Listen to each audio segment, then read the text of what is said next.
WHO.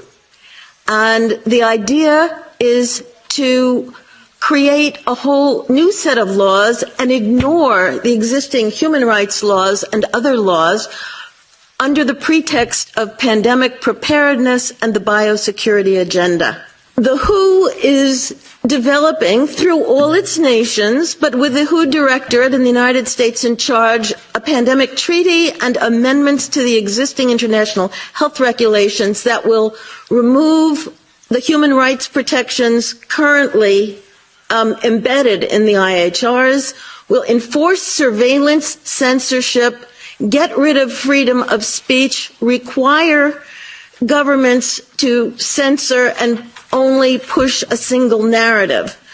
Also, we will be subject, if they can make this work, to vaccines developed in 100 days, which the organization CEPI is planning to do.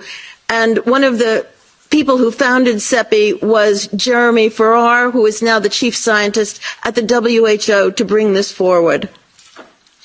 Other things that the amendments do is to bind the states so they're no longer recommendations but enforceable edicts, provide a liability shield, get rid of intellectual property rights, move supplies from one country to another, enforce digital passports, and the Director General of WHO can demand that a pandemic or a potential pandemic exists. He can just declare it with no standards, and then countries around the world will have to obey.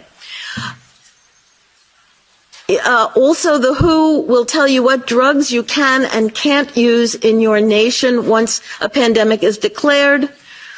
Obviously, the budget will increase. One Health is another part of this.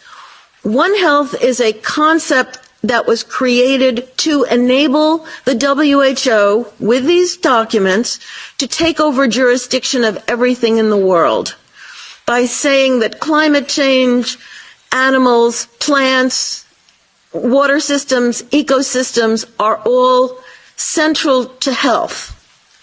Also embedded in this concept is a peculiar notion that humans are no longer of greater value than animals.